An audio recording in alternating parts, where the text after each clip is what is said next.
And welcome. It's Wednesday night again. It is the 23rd of September. It's 7 o'clock here in the UK, and welcome to another Dream Whiskies Live. Good to see you. Those of you that are joining us tonight, thank you for joining us. We've got a slightly different broadcast for you this evening. We're doing a couple of things that we don't normally do. Plus, also, this is, just to give you a heads up, I have actually been warning you for a few weeks, but this is the last of our weekly broadcasts for a while. I'll give you more information on how our broadcasts are going to run from here on in. But we got a load of stuff lined up for you. So as you can see this evening, I've got the new core range from the Benriach.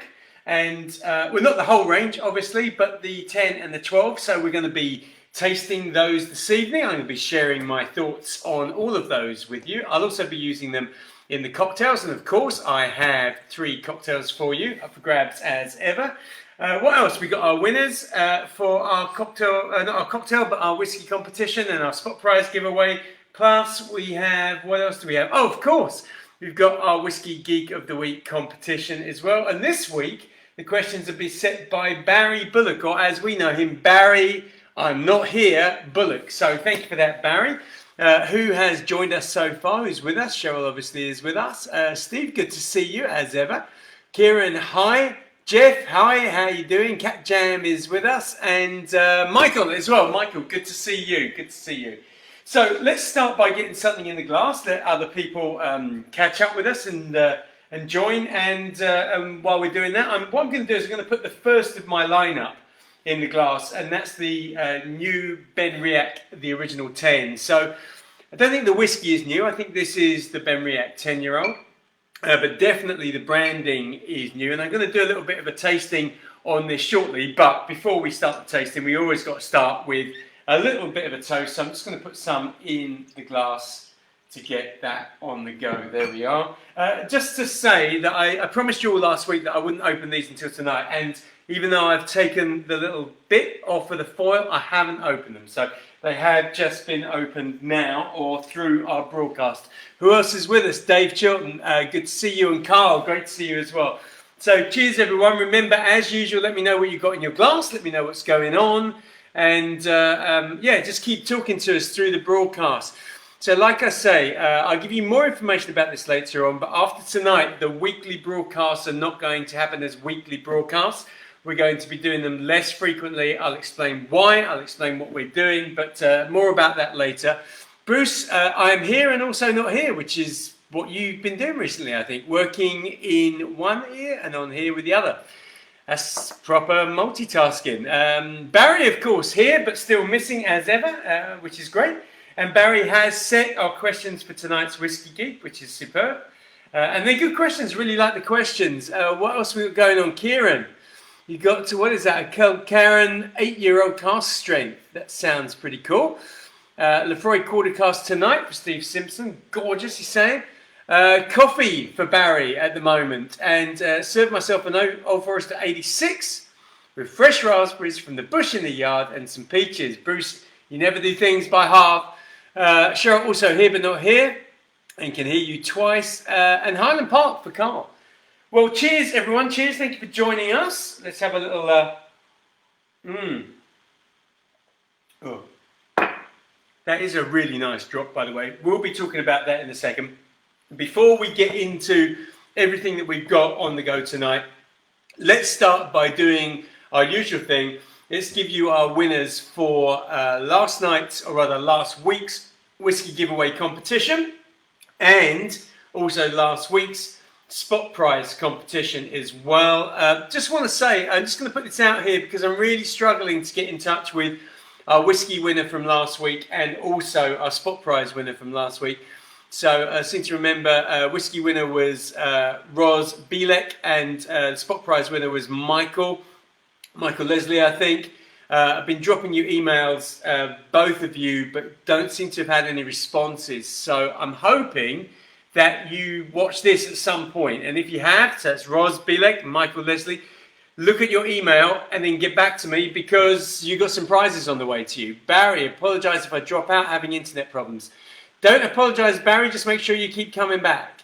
Rob, what's going on? Work tonight, so no whiskey. okay, have been on the Glenlivet 12. What, through the day? Is that right? So you've been on the Glenlivet 12, and now that you're at work, you'll be behaving yourself. All right, that's good. Bob Brown, hi, how you doing? Cheryl saying, was that Mark Russo? No, not Mark Russo. Paul, evening, how you doing? Multitasking tonight. Back after missing last week's live broadcast, escaping for a week in a lodge with a hot tub by a lake. Wow, that sounds like a brilliant thing to be doing. Cheryl saying, haven't seen him for a while. No, I haven't seen him for a while either. I don't think we ever see him on here for some reason. I think he watches it, don't think he watches it live. Bruce, sharing this with everyone on my Facebook list. Excellent. I advise you all to as well. Yes, do that. Share, please. Actually, you know what? I never ask you guys to do this, but if you could share this with your Facebook people while we're on, it makes a big difference to us. It's not easy for us to find, to broaden our audience and actually, where we go with Dream Whiskies and how we try to grow it to the benefit of everyone, really could do with your support in that respect. So I never asked you to do it, but as Bruce is doing it, maybe I could. Please, if you could share the broadcast, we would really love that. That'd be great. Okay, so here we go. Winner for last week's whiskey competition. Actually, our first winner from America for quite some time, Kevin McLean. If you're there, Kevin, well done. Congratulations. You are week 33's winner. I'll be in touch with you tomorrow if you're not there right now. And last week we had a little box for our spot prize giveaway of little Talisker miniatures, 3 tasters, all 50ml bottles. And that's gone to Neil Thomas. So Neil Thomas, if you are there as well, congratulations, you have won that, our spot prize winners. Our prize this week, spot prize this week is, let me just pull up a picture, something really tasteful. I just thought that I like the look of these sort of pineapple shaped cocktail glasses, if you're into those, a set of 6. So this week's spot prize winner is going to get a set of 6 of those, not with the alcohol in. You're going to have to do that yourself, but that is this week's prize. Absolutely. So well done, Kevin. Well done, Neil Thomas. Who else is there? Paul Slade, brilliant to see you. Great to see you. Some well dones to those. Cheryl's saying that she would love those glasses. Cheryl, we got nowhere to put them, have we? As you know, because you put a complete ban on me getting any more glasses. Congrats, Kevin and Neil from Barry. Great. Okay. So look, before we do anything else, let's get into some tasting. So I've only got a little bit of this left in the glass, but I was going to go through, and I am going to go through all of these new core range Ben Reacts through our broadcast this evening. And rather than me just do my usual thing, which is have a little drink with you and then get into the cocktails, of course we are going to be making cocktails, just wanted to give you a sense of what we got here. So I know some of you, probably a lot of you know this whiskey already, but for me, whenever you get it on the nose, I get a lot of sort of what I call fleshy fruits. So things like, this is for me obviously, I always find it's quite interesting with tasting notes.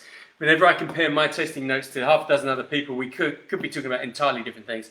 But I've got here definitely stuff like melon. I'm thinking sort of honeydew type melons, or maybe even mango. Those sort of really fleshy tropical fruits come through to me a lot. And then I tend to have a bit of a habit of picking this up when I nose whiskies, but definitely for me, got some vanilla coming in.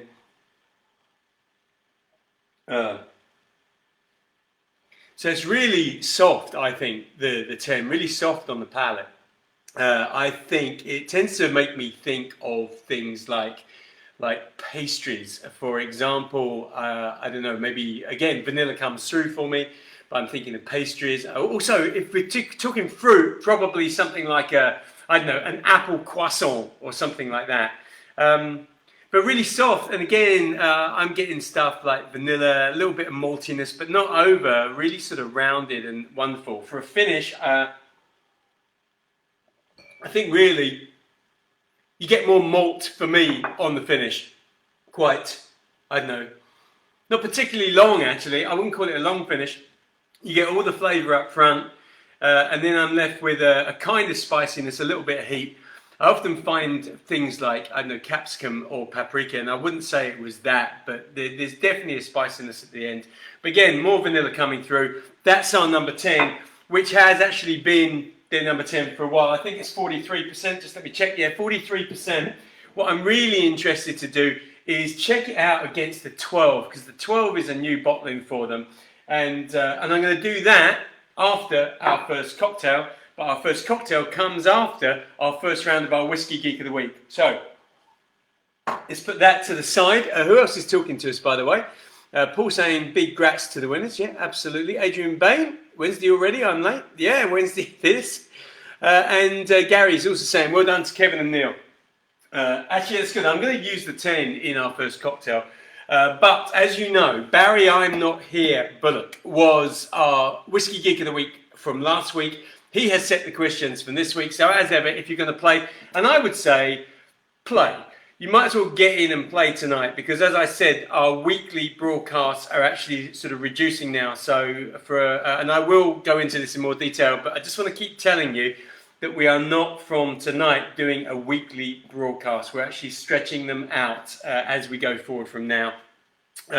So this is going to be your opportunity to get in and become our Whiskey Geek for a couple of weeks, actually, if you win tonight. And as ever, the first 3 questions are anagrams. Anagrams of either whiskey or whiskey distilleries. These are all done by Barry, so get your pen, get your paper, get your tablet, and here we go. What are you saying, Paul, before I go into this one? Watching tasting sessions always intrigues me, the different methods and styles that people use very so much. Actually, I think, before I give the questions, Paul, I think it's a really good point, because I don't consider myself a whiskey taster in the true sense of the word, that I'm going to sit here, I'm going to sniff, I'm going to drink, I'm going to let it wash around my mouth. And I'll tell you why. Because I'm, first and foremost, as you all know, a cocktail mixologist. And so for me, what's really critical is tasting and giving an opinion on something the way you would drink it. So I actually sit down and drink it like you see me. I might have a little nose, but really brief, and then I'll drink it, and I won't put any water in it either, so I won't be releasing flavors that I wouldn't normally do, and I just tell you exactly how I found it. But it's absolutely right. There's so many ways you can do it. For me, that way helps me pinpoint the flavors and the aromas that work well if I use a whiskey like that in mixology as well. All right, here we go. Questions 1, 2, and 3. Some really good anagrams from Barry. Number 1 is this. Lay Groats. Lay Groats. Let me spell it. L-A-Y-G-R-O-A-T-S. Remember, Cheryl will put these up in the comments after I've said them. But Lay Groats, that's number 1. Which whiskey or whiskey distillery is that? Number 2. This is kind of rude, Barry, number 2. But, hey, it shows some creativity as well, I think. Here we go. This is I Lube Olympia, right? I Lube Olympia. So I Lube, L-U-B-E, A, and Limper, L-I-M-P-E-R. I Lube Olympia. Paul, what you're saying? I was taught and have always stuck to the years in the cast, minutes in the glass, seconds in the mouth. Very wise. Very wise. Question number 3. Longer one here. Here we go. Chop, list, douse, perry, lie. Chop, list, douse, perry, lie. Chop, C-H-O-P. List, L-I-S-T. Douse, D-O-U-S-E. Perry, P-E-R-R-Y. And lie, L-I-E. So there you go. Cheryl's already put them up in the comments. 3 anagrams. They are either whiskies or whiskey distilleries. Let us know what they are. Tell us what they are. All right, so let's get into some mixology, a little bit of cocktail mixology. And the first cocktail that I have for you this evening, I call Paloma Faith, okay? It's called a Paloma Faith. And the reason why it's called a Paloma Faith is it's based on a cocktail which actually is a classic tequila cocktail which uses grapefruit juice, and that's a Paloma. And in a way, it's a little bit like a grapefruit margarita, I suppose. But anyway, that use of grapefruit juice inspired me to do a whiskey version of the Paloma. Not exactly a total still, but definitely influenced by that. So that's what I'm making for you this evening. And we're calling it a Paloma faith. So first things first, going to put it into this lovely little highball. You've seen me use this one before. Remember, by the way, you can buy these from Urban Bar, and if you're a member of ours, you get discounts. Remember, not many of you have been using your discount codes, I have to say. Just put that to the side, and I will get my shaker out. So here we go. And I'm going to start with the whiskey. So we're going to use our Benriach 10. As you know, really soft, smooth, got all those vanilla flavours, got those sort of fresh fruits coming through. And I'm going to put in 40 ml of that. So let's get that up to 40 ml. There we are.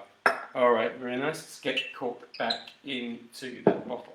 All right, so the next thing that I want to add is some grapefruit. And grapefruit is going to come in two forms. One is this wonderful grapefruit liqueur, which I've used before.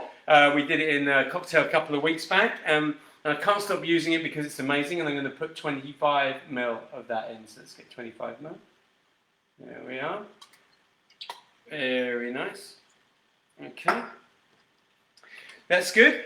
Then what I'm going to do is I'm going to add a little bit of sweetness. I was just looking down at my notes because I kept on changing my mind. I couldn't remember where I ended up. But I've ended up with agave syrup.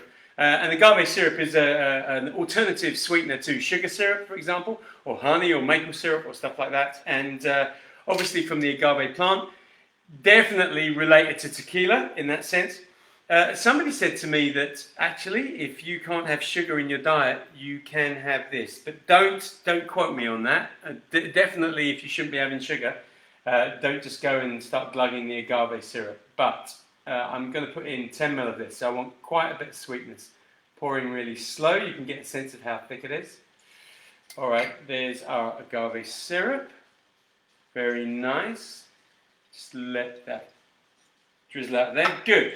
So two more things to put in, and they are both juice. Now, one is lime, and lime is really important to cut the sweetness and the citrus. And I'm going to put in, I've got a really large lime there, you can see.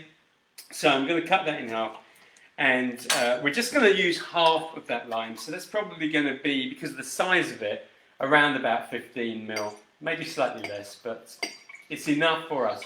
We don't want really any more than 15. 10 is fine. 10 is fine. There we are. Okay, that's good. So let's pop that down there. And then in here, I've got some grapefruit juice.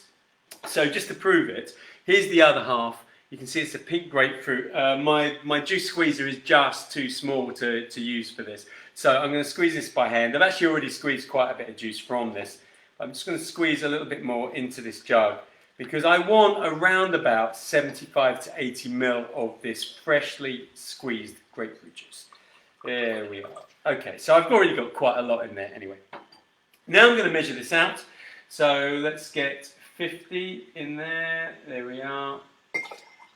And then let's get about another 30 to there.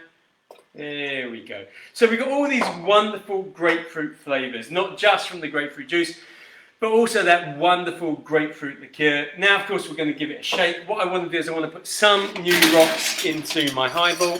So I'm going to go to about halfway up. Then, of course, some rocks into my shaker, like so. Let's get all the ingredients in, and we'll give it a really good shake. Here we go.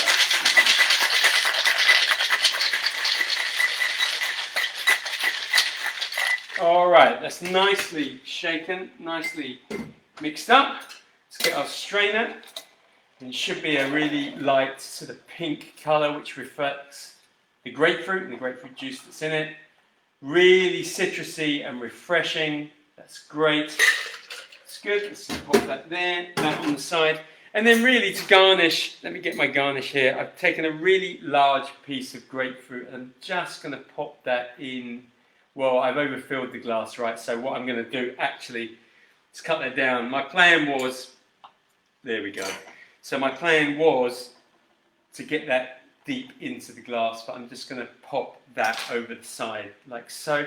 And there we go. So this is our Paloma Faith. It's been inspired by the classic tequila Paloma cocktail, and but this one with our whiskey, specifically our Benriach 10. and looks really beautiful. So I'm not going to have a taste of it just yet because I want, obviously, official photographer to take a little snap, and we'll put the recipe up on the Facebook page afterwards, as we've been doing recently. But there you go, our Paloma. Let's pop that just over there. Okie dokie, right, where are we? Who else is talking to us here? Holly is there. Hello, Holly. Nice to see you. Bob Robertson, a bit late tonight, but you're here, Bob, and that's good. Tell us what you're drinking. Laura, good to see you as well. Bruce, sucralose works well as a sugar substitute. Tastes most like sugar to me. Brilliant. Okay, as long as that's all good. So where are we now? Now, before we go into our next round of the Whiskey Geek of the Week, which we'd normally do, what we're going to do is we're going to try that 12. So we had a little go at the Ben Riach 10. Let's just shake that out. Now we're going to have a go at the 12. The 12 is actually really quite new to me completely. So, wow, okay. This is quite different actually. So what have we got here? Okay. So the first thing that jumps out of me here is, I would say chocolate, like dark, really dark chocolate, maybe green and blacks. And orange. Now, I don't know if that, so it could be that because of my association with chocolate and orange, which actually for many of us, orange can be a trigger for chocolate and vice versa. That could be what's going on, but I don't know. Definitely pulling that out. And maybe a bit of, I don't know, maybe a bit of agave syrup or maple or something like that. But definitely chocolate oranges. Okay, let's try it.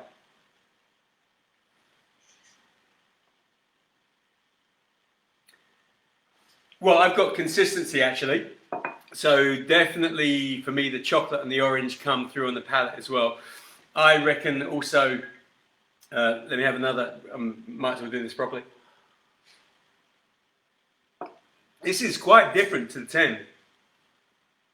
I'm getting soft, chewy fruits, like, I don't know, raisins, or prunes maybe, raisins.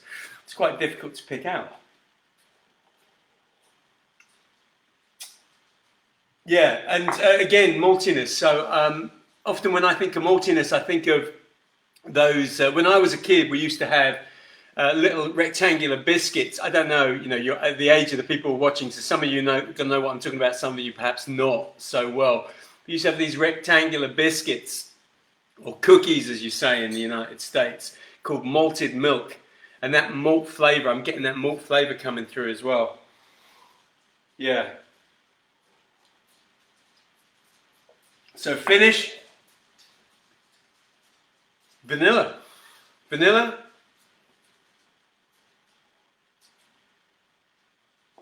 I think nuts as well, maybe, I don't know, like creamy, nutty, buttery. Really loving this. Like so diverse from the 10. Completely different animal, this one. Also, the 10's at 43%, this is bottled at 46.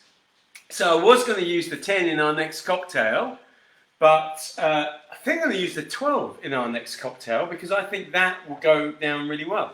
Okay, good, interesting. By the way, if you like the sound of what's going on here, just go online, buy yourself a bottle or two. Really good. We got the Smoky 10 and the Smoky 12 coming up, actually. Again, really interested to see how those go. I'm familiar with the Smoky 10 because that I am absolutely sure is the Curiositas from before. And the Smoky 12, let's find out. Okay, where are we? 3 more questions for our Whiskey Geek of the Week. And remember, these come from our good friend Barry. I'm still not here, Bullock. So, question number 4. What we got here? Oh, it's... Dave, sounds lovely. Sadly, can it have grapefruit? Yes, it does. It stops some tablets working for a number of people. And what it does, and I have to check with my wife who knows all about these sort of things, but what it does is it blocks receptors. I think that's what happened. So it blocks receptors, which means that certain things don't work. So quite a few people. So sorry about that, everyone. But you'll be pleased to know that the next 2 cocktails do not include grapefruit, so you'll be able to drink those. All right, question number 4. Here we go. I'd like to know, or Barry would like to know, which Scotch whisky was originally blended for a village pub in England in 1974. So it was originally blended specifically for a village pub in England around about 1974. That is question number 4. Kaz. Hi, all. A bit late tonight. Yeah, Kaz, but that means that, other people have a chance with the Whiskey Geek thing, right? Because you're a bit hot on that. Let's be honest. You're like proper, you know, your level is above Dream Whiskey's level, I think. Okay, that was question number 4. Question number 5. Question number 5 is, let's just put that there. I got that back. I've been wanting to taste this. Sorry, I got slightly distracted there, but hold on. It's delicious. Okay, so for those of you that can't taste this, I'm really sorry, but it's absolutely gorgeous. It might sound like an obvious thing to say, but that grapefruit liqueur with the grapefruit juice works really well. And you might think, well, of course it does, because they're both grapefruit. But often, when you have liqueurs with a fruit flavour, it doesn't necessarily blend so well with the natural fruit itself. But in this case, really does. Question number 5. We want to know who brews the wash for Hicks and Healy's whiskey. Okay, so the wash for Hicks and Healy's whiskey is produced by someone before they distill it. All right, so who is that? Who produces the wash for Hicks and Healy's whiskey? That was question number 5. Bruce, I see how extra aging affects the taste. But it puzzles me how there is so much difference between 40 and 43%, or 43 and 46, since alcohol has no taste. Well, I don't know, Bruce, whether it is the alcohol that is making the difference. I was just making a sort of point that they are different strengths. They're bottled at different strengths, and there's obviously a reason why they bottle them at different strengths. Which, actually, I can't give you the specific reason for that. I do know that with certain white spirits, like gin, for example, that if you bottle it at 37.5, it just doesn't support as much of the flavour you get from the botanicals as it does if you bottle it at 40. But putting that to the side, my comments were really about product as opposed to saying it was because of the strength. What's that? Bruce, how long will those 4 bottles last you, Paul? Need help with them? Bruce, if you were down the road, I might invite you in. Actually, to be honest, I probably wouldn't, because I would just want to drink them all for myself. But nevertheless, who knows? They'll last a little while. We'll see. I'll give you an update on how they go. Question number 6, everyone. Question number 6. Which distillery sells Young Prince whiskey? Okay, I want to know which distillery sells Young Prince whiskey. So those are questions 4, 5 and 6 of our Whiskey Geek of the Week. Now on to cocktail number 2 for this evening. And this is called a demure lady. Demure lady. And the reason why I call it a demure lady is because we are using some creme de mure. So I thought that was quite a nice little play on words. In fact, I had a moment where I just congratulated myself on how witty I was. But yes, this is a demure lady. So it's going to go in a martini glass.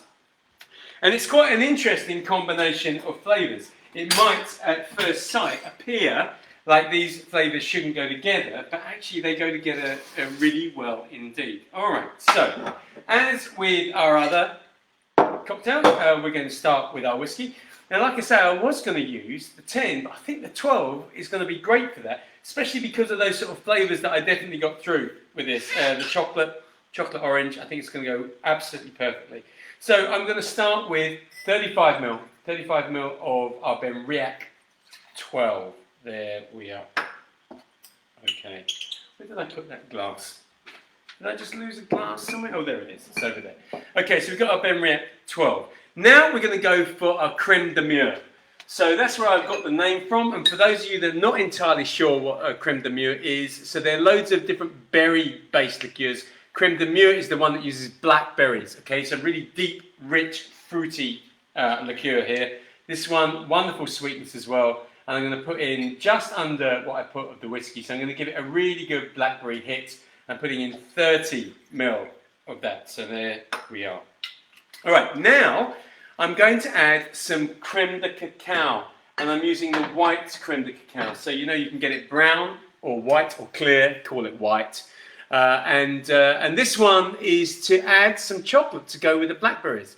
And that chocolate plus a bit of vanilla, which also goes really well with the whiskey, but that sort of chocolate blackberry combination has proven to work well in other cocktails historically, and so we're going to have a little go with it now. Not quite as much, so I'm dropping back the amount that I want here. I want 20 ml. There we are. So that's 20 ml of our white creme de cacao. Now, two other ingredients. The first one is some salted caramel syrup. And you might think, wow, there's already enough sweetness in there, and you would be right. But sweetness isn't just about how much sugar you put in there. I mean, let's be honest, this is not a healthy cocktail in the sense of the amount of sweetness and obviously alcohol and stuff that's in it. So I'm not trying to give you something which is healthy, I'm going to give you something which tastes delicious. Sweetness on sweetness works if the flavors balance each other, and in this case the salted caramel really does balance very nicely. So 7 ml. I just want to check that I'm actually on 7, so I'm looking from above. There you go, another little spot. There we go. And this gives, by the way, the salted caramel, especially with the white creme de cacao, gives a wonderful combined balanced aroma, that chocolatey caramel. Absolutely gorgeous. And then one of my favorite ingredients, you know I always like to use this in at least one cocktail every week. Going to put some cream in here. And we're going to go up to, again, 25 ml. That's good. That's very nice. That just splashed everywhere. Let's pop that down there, because we're going to need that again in a second. Let's give that a quick rinse. We're going to need that also shortly. And now it is time to shake. So it looks slightly coagulated there in our glass, but don't worry, you know what's going to happen. Give this a good shake. There we are. Get all of those ingredients in there and shake it up. Here we go.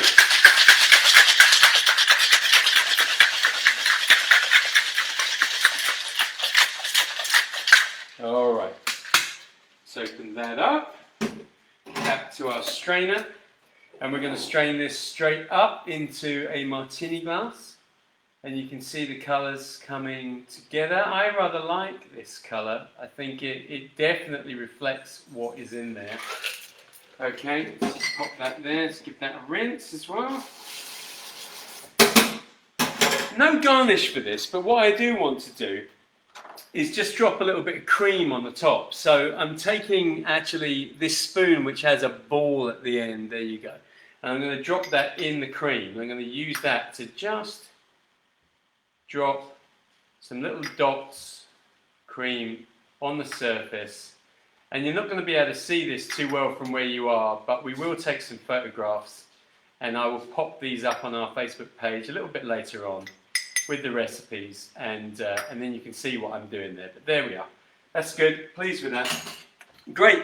And there you go. That is our demure lady. There we are. Let's pop it over there for the photography session. That's good. All right, let's see where we are now. Okay, so before we go any further, now I'm going to go back to, I'm going to go to the Benriach Smoky 10. Let me just make sure I've got, yes, so we're going to go to the Smoky 10. So the Smoky 10 is what was called Curiositas. And now I hope I haven't got this wrong. Pretty sure that that's what's happened. So what was the Curiositas, 46% smoky, peaty, is now the Smoky 10. Again, I haven't actually done any kind of tasting on this before, so I'm going to try and share my ideas with you on this. All right, so let's get a little bit of this into the glass. Let's get that off. There we are. All right. Very nice. Let's pop that back over there. Let's get that over there. Okay, so what have we got? Okay, so obviously we're dealing with a smoky, peaty whiskey. But not heavy, right? So, you know how some of them, you can actually stand about a foot back and you already know that you're dealing with a peaty whiskey. It's not that kind of punch in the face. I think the aroma's coming through.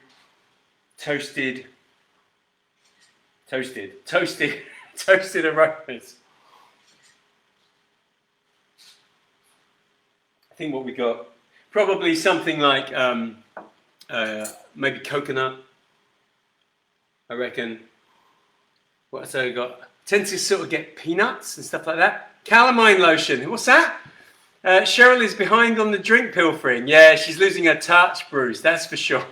That is for sure. Nice colour. Yeah, I think it's a nice colour as well, Kat. And but Kat is saying calamine lotion. Well, look, as long as it doesn't taste like calamine lotion, then I think we're okay. I think we're okay. Okay, I've got a bit of fruitiness coming through here, but I can't really decipher what it is. Maybe grapes. Maybe grapes. Maybe, I don't know, white grapes, I think. But yeah, smoky, toasted, maybe toasted coconuts for sure. Okay. On the palate, I would say, okay, so I've got a sort of spiciness. I don't know, maybe like a ginger. Ginger, again, for me, actually consistent with all the Ben Reacts. I've got caramel, maybe because I've got salted caramel in my head. Mapley, caramelly, toffee flavours. Rather nice, actually. What else? I don't know, I'm really pushing the boat out here, but maybe something like nectarines, those sort of flavours. I think in terms of the finish, what's coming through for me again? I mean, the smokiness is there. It's quite interesting. It's really consistent, but for me, it's really soft and light.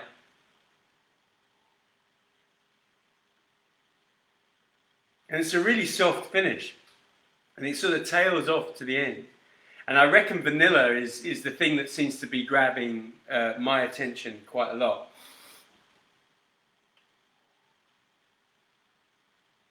Yeah. Okay, sorry that I'm not normally this quiet, but I'm just trying to sort of pluck my brain stems, really. I would say vanilla, cream, that sort of thing. Kind of buttery as well. But really gorgeous, both on the palate and the finish. Really love this one. But it's something that I'm familiar with. The interesting thing is I've never stopped to think about the Curiositas in that way. I'm not going to use this for our next cocktail though, because I don't want that peat coming through it. But interested to see how we then go on to the new Smoky 12 and how that compares. Anyway, let me put that to the side. We've got questions number 7, 8 and 9 now coming up for our Whiskey Geek of the Week. Kat saying, it tastes amazing though. Well, yes, well, I think it tastes pretty amazing. Have you ever heard of the French martini? It's similar in terms of its construction to that. Bruce, what you're saying, trust me, calamine lotion doesn't taste very good.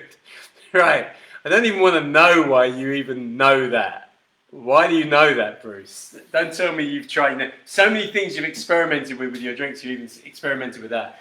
All right, ladies and gentlemen, girls and boys, question number 7. Question number 7, here we go. Whiskey Geek of the Week. I want to know which distillery can be found at Carbost on the shores of Loch Harport. Okay, so it can be found at Carbost on the shores of Loch Harport. Now, just to say that I was so unsure about the pronunciation that I checked this out. And forgive me that I don't have a Scottish accent, but Carbost is the pronunciation. Okay, so which distillery can be found there? That was question number 7. Okay.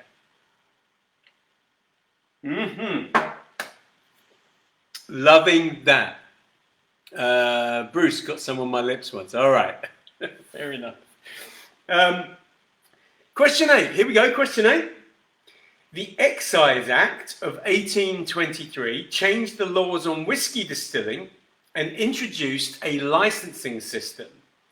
So what I want to know is, what was the first distillery to be founded after taking out a license following that act? So when it all went legal and they started giving them licenses, which was the first distillery that was founded subsequent to getting one of the first licenses? That was a long-winded way of saying what actually Barry wrote. Okay. What else have we got here? Sounds good. Yeah, absolutely right. Okay, question 9. Quite looking forward, I have to say, to the third cocktail. I think some of you are going to listen to the ingredients and go, wow, really? A bit like Cheryl did when I told her what I was doing. But it's really good. It's really, really good. Okay, where are we? Where are we? Question 9. I want to know which distillery is in the foothills of Mount Kaiko Magataki, and has a bird sanctuary in its grounds. Okay, so which distillery is in the foothills of Mount Kaiko Magataki and has a bird sanctuary in its grounds? Did you do that on purpose, Barry, just to see if I could pronounce this? I'm sure there's some kind of ongoing joke amongst you question setters. Well, what can we put in there that Paul's not going to be able to pronounce? You're getting pretty close to getting me in trouble here, that's for sure. All right, those are questions 7, 8, and 9 of this week's Whiskey Geek of the Week. We got one more cocktail, and we obviously also have one more whiskey to try as well. Okay, so this last one is called a coffee and gingerbread cheesecake. That's it. Coffee and gingerbread cheesecake. Really simple, not too many ingredients involved in this, but actually an unusual ingredient and makes for quite an interesting concoction. So I'm going to put this in one of my favoured glasses. You guys know this one, you've seen this one before. Just going to give this a little buff because it's looking a little bit in need of a buff. Cheryl's put the answers up there. What are you saying, Barry? With my use of the English language, it's probably better. Okay, okay, fair enough. There we are. Good, so it's going to go into this gorgeous little number, like I say, that I bring out pretty frequently, actually.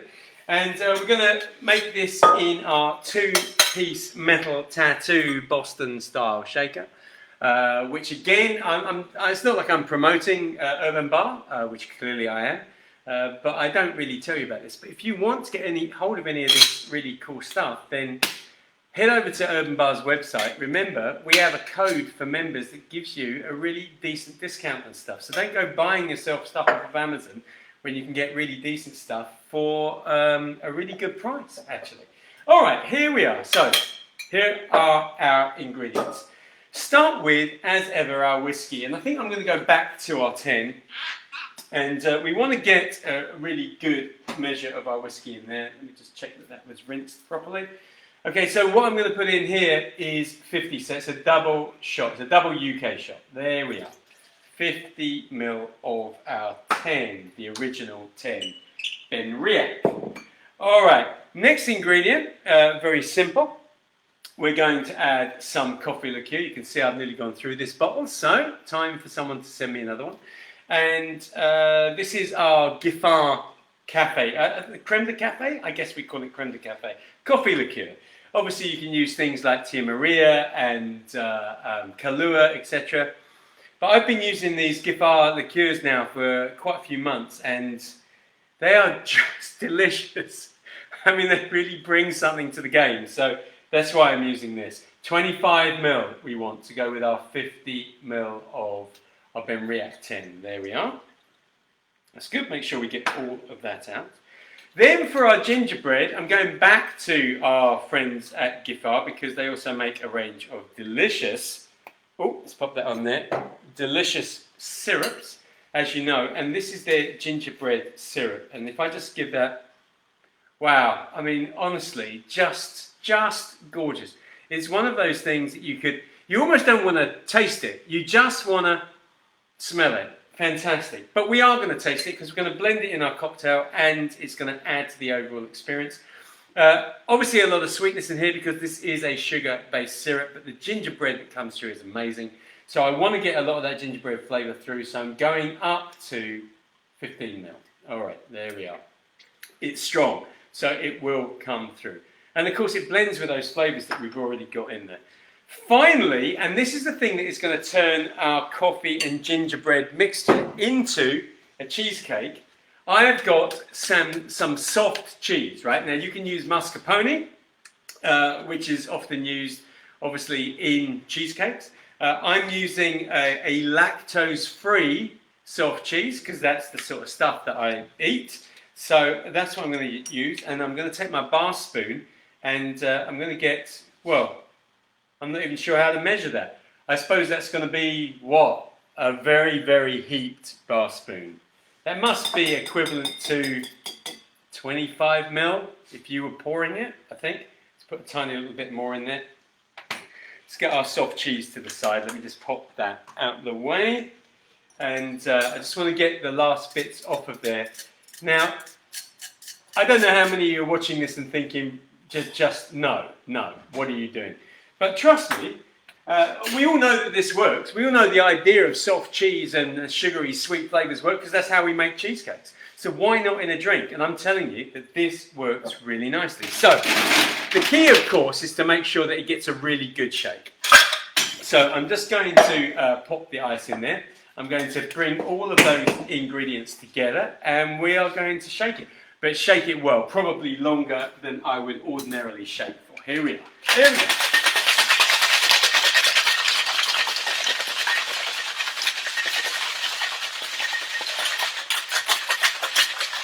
Okay, there we are. Let's open this up. That's nice. Actually got quite an airlock in there. Smells absolutely amazing. Let's get this into our glass. You can see obviously the colour. I guess this is the colour you would expect, but really creamy, but creamy not because of the inclusion of milk and not because of the inclusion of cream, but creamy because of the inclusion of cream cheese. Now, to garnish, I've gone all the way back to my old dearly departed colleague and sometime friend, Dick Bradsell, the man who invented the espresso martini, and I'm going to put some coffee beans on top. By the way, I've probably told you this before, but just in case I haven't, when Dick actually first invented the espresso martini, he did not put coffee beans on it. He put it with a twist of lemon, but he added the coffee beans as a garnish later on, believe it or not. Anyway, so I'm going to put some coffee beans on here, and I'm just going to pop them on the top of the drink, a little bit like Dick would have done. So he did 3, so why don't we just sort of spread it out a bit? I don't want to completely plagiarise his masterpiece. So I put 5 on there, and then just to finish it off, I'm going to take a little pinch with my thumb and finger as well of ground ginger, and I'm just sprinkling the ginger over the surface. Let me just put a little bit more there, over the coffee beans as well. And there we go. And we are done, and that is our coffee and gingerbread cheesecake cocktail. And looking gorgeous, I have to say. As ever, I know that you can't see completely because of the angle of the camera, but I will get some really nice pictures up on the Facebook page shortly after our broadcast ends with the recipe so you can see it all there. Let's just pop that over there like so. That's good, good. Right, so that's cocktail number 3. What else is going on here? Okay, good. So we need to go to our final whiskey. So let me just rinse out the glass again. And our final whiskey is the 4th in that sort of early stage of the core range. Another brand new whiskey on offer. This is the Ben Riach Smoky 12. This is the Smoky 12. Really keen to see how this is going to compare to the Smoky 10. So let's get that in the glass. There we go. All right. Here we go. Okay, so on the nose,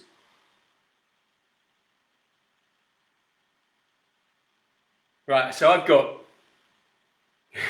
I'm going to sound like I'm repeating myself a little bit. I've definitely got oranges.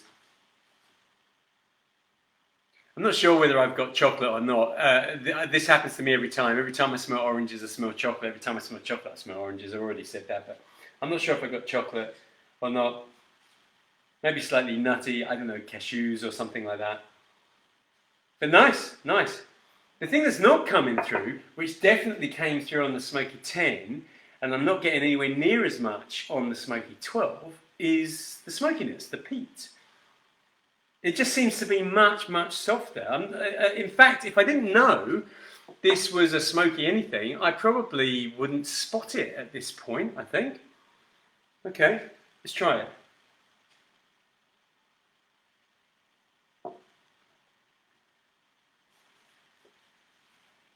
Okay, so now that smokiness is coming through, but so soft. I mean, really soft.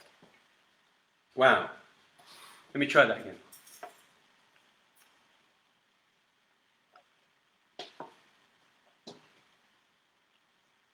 To be honest with you, I'm getting more, almost like Christmas spices coming off of this now. I mean, the smokiness is there, but really subtle, very background, but not even, I don't know, I would say it's not even like a peaty smoke. It's more like a, I don't know, maybe barbecue. No, barbecue's not right. But you know when I burn some bits and pieces like rosemary and whatever on a plank of wood to smoke the glass on some of our cocktails we've done in the past. It's a little bit like that, but it's not fair. I'm actually finding it difficult to explain, but it's not like a peaty smoke. It's like another kind of smoke that's there. And spices, like, I don't know, what we got? Star anise?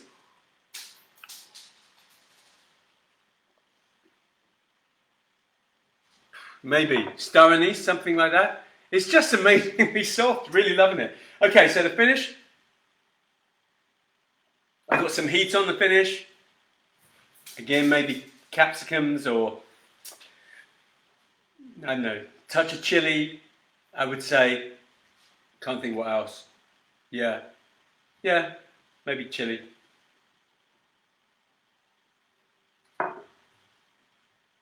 Maybe white pepper. Actually, white pepper for me, that sort of, you know, if you're a pepper lover and you say you got any pepper and people bring out the white pepper and you think that's not what I was looking for, but actually in this, I think that's what's coming through. A little bit of nuttiness as well I got in the finish. It tends to stay for a while. I'm finding as I'm talking to you, it's still there, still dancing around my palate.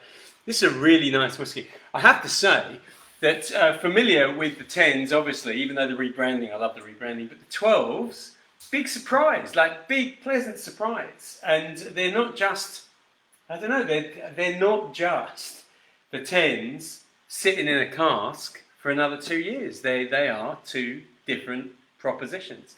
And from my point of view as a whiskey drinker, they're gorgeous. From my point of view as a mixologist, they're fascinating.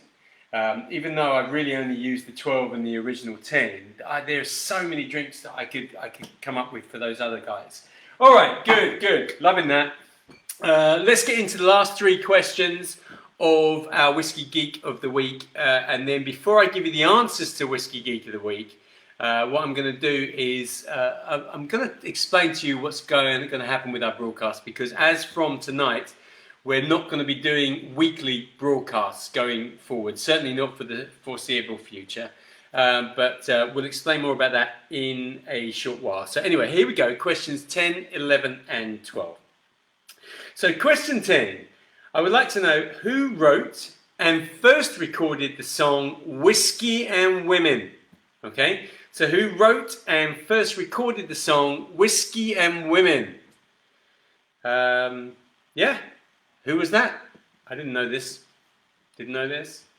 I mean, I think I might have known that this person recorded it, but didn't know this. Okay, that was question 10.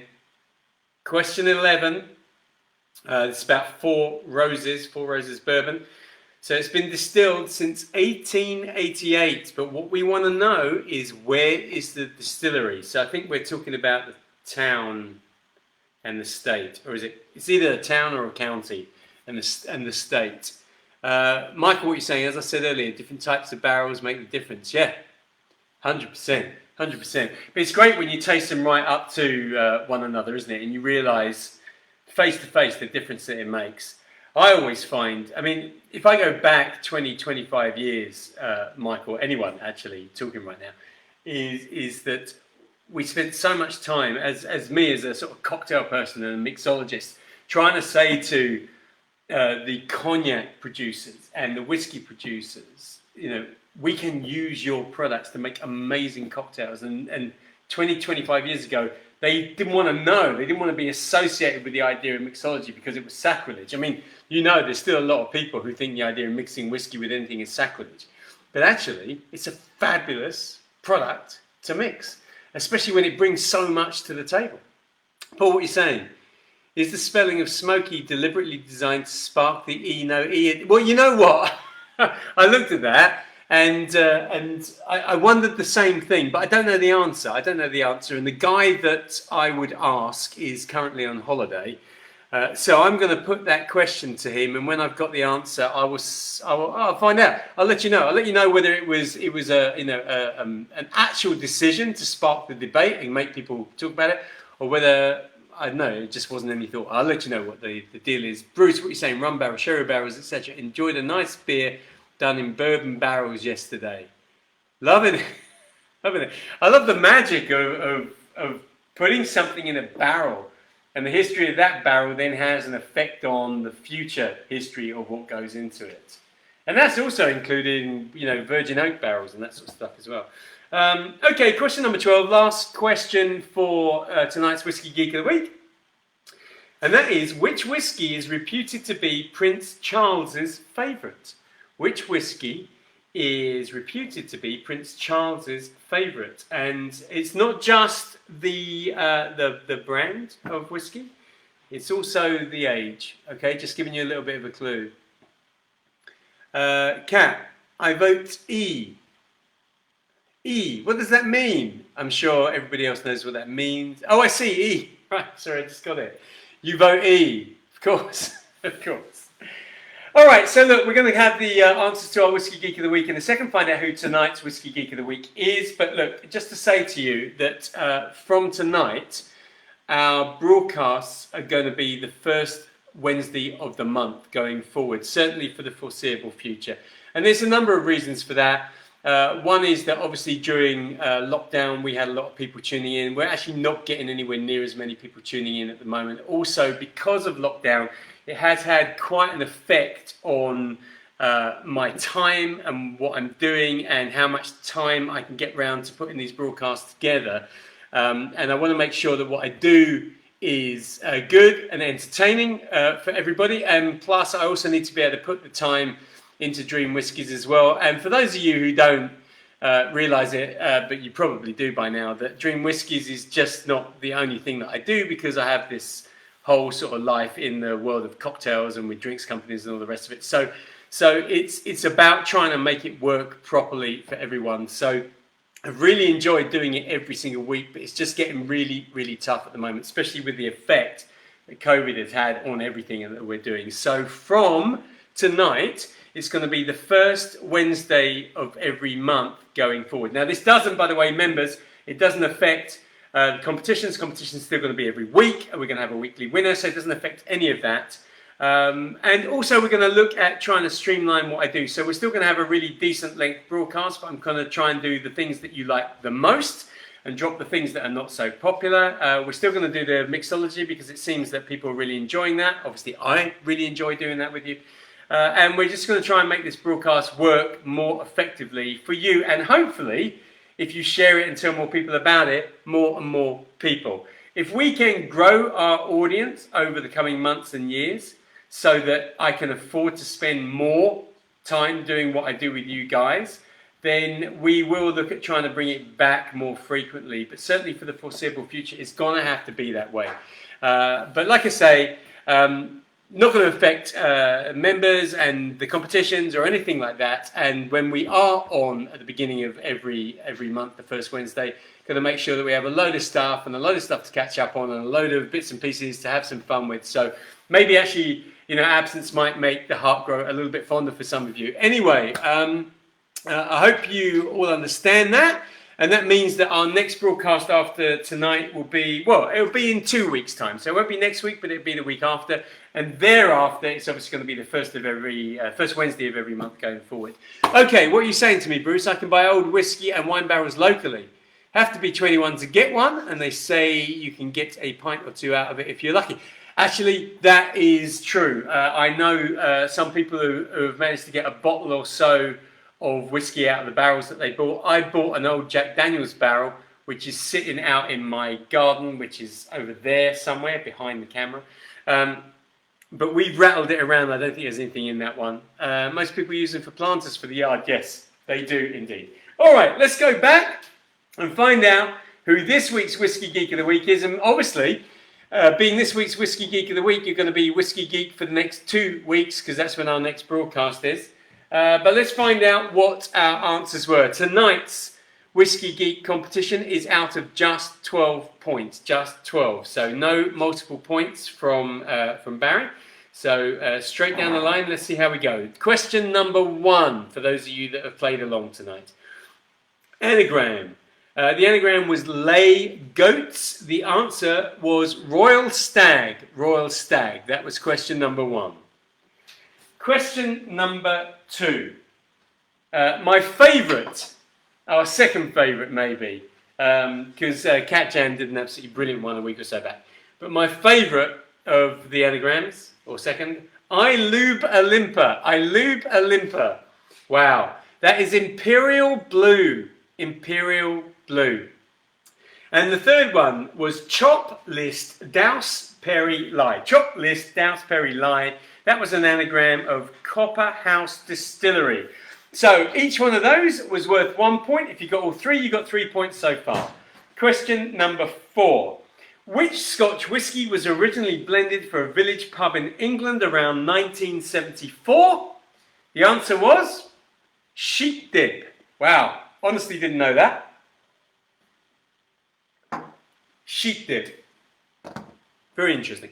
Okay, question 5. Who brews the wash for Hicks and Healy's whiskey? That is St Austell Brewery. Wow, didn't pronounce that at all well. St Austell's Brewery, which is Cornwall, obviously, because that's where they are. St Austell Brewery. Question number 6. Which distillery sells Young Prince whiskey? We're looking for the Ludlow Whisky Company. The Ludlow Whisky Company. Excellent. All right, question number 7. Don't want to let that stand there for too long. Question 7. Which distillery can be found at Carbost on the shores of Loch Harport? What we're looking for is Talisker. Talisker is in Carbost. In fact, I think they are, unsurprisingly, the biggest employer in Carbost. Question number 8.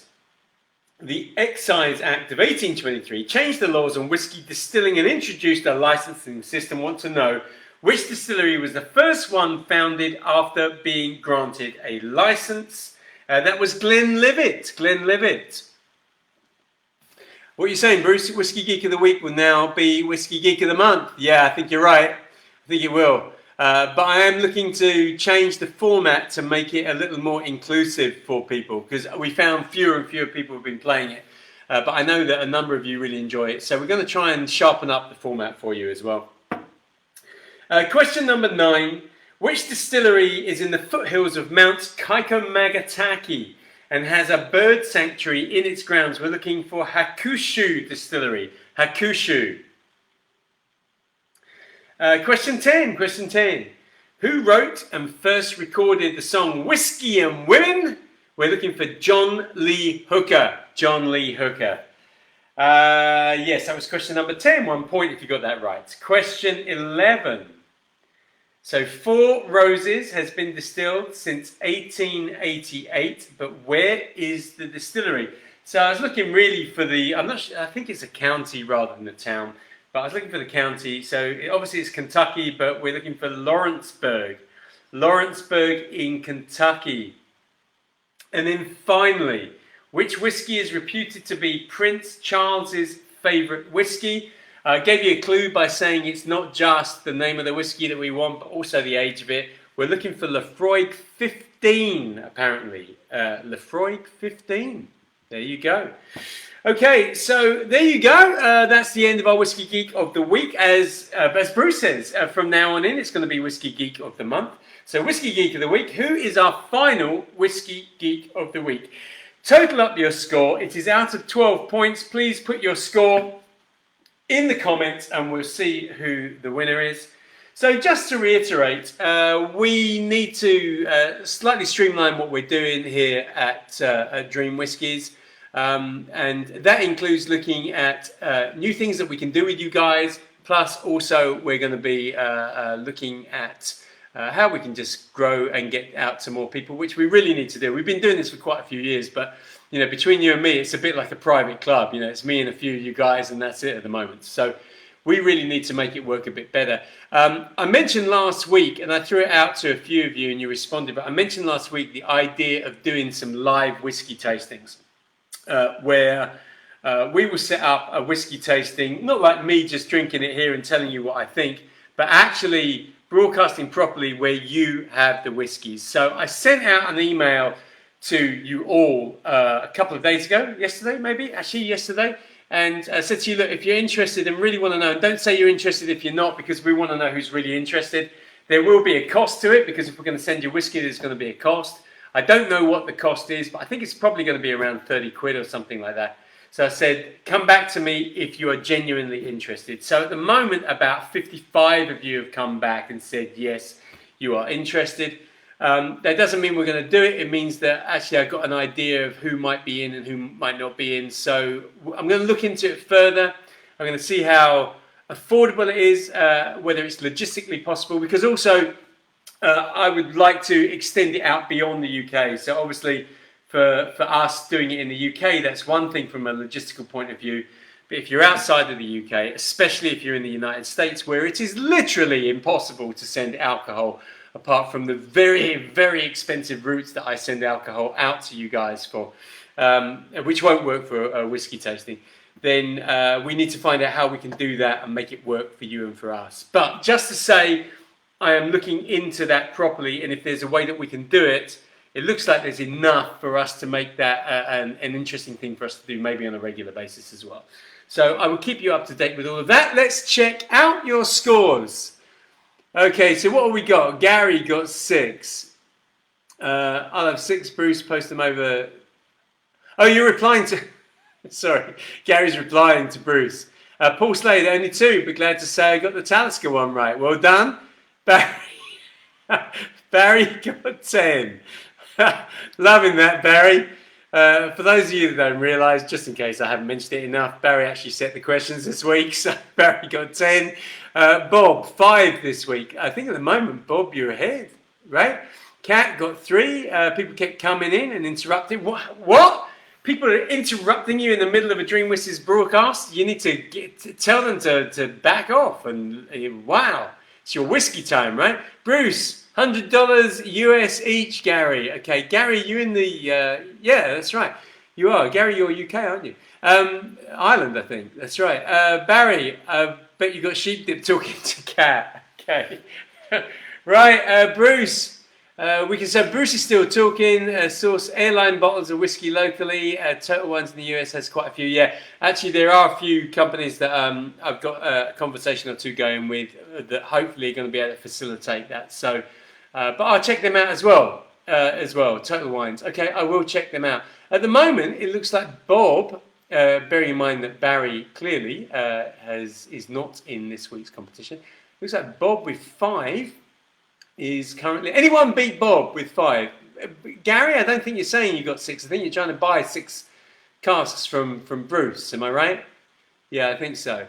All right, so at the moment, looks like he could be a 2-time winner. But I'll just give you a moment or two. If any of you beat Bob's score of 5, let me know. So this is... it's not exactly goodbye, is it? But it's the last of our weekly ones. I will, after tonight, see you in 2 weeks' time. But what I would say is that we definitely want to make it a case of less is more. So you won't see me as often, which might be a good thing for many of you. But hopefully what we're going to do going forward is going to be sharper, better, faster. A little bit like Steve Austin, the Bionic Man. You know, they just made him perform better, and that's what we're going to do. So anybody beating Bob... what's this? Same as Barry if I was playing. Of course, but you don't play because you're giving other people a chance. But thank you for that, Michael. Cheryl's saying got some great photos. So we'll put those photos of those cocktails up, like I said, along with the recipes as well. And Dave, what you're saying, will be up in Scotland, close to the Blacknock Distillery, first week of October. So not sure of Wi-Fi signal. So I have to tune in November. Stay safe until then. Only 3 in the quiz. Dave, thank you very much. Remember, if you can't watch it live, definitely catch up on it with the record as well. And look, I'm going to declare our winner this week. So our last Whiskey Geek of the Week winner is Bob Robertson. Bob, I'll be in touch with you the same way. You got another amazing photograph for me, I hope. That will be amazing as well. I will put it out to you if you want to set the questions for 2 weeks' time. That would be amazing for us as well, because we will keep the Whiskey Geek going. But I will drop you a line after this. So that's our last Whiskey Geek of the Week. This is our last weekly broadcast. I will see you in 2 weeks' time, the first Wednesday of October. Look after yourself, everyone. I hope you've enjoyed the last 6 months of it being a regular thing, and hopefully you understand what we're doing, but it will be good as we go on. Take care. Look after yourself. Loads of stuff being posted up on the Facebook page, so check it out over the next 24 hours. And I look forward to seeing you in 2 weeks' time. Be good, stay safe, see you soon.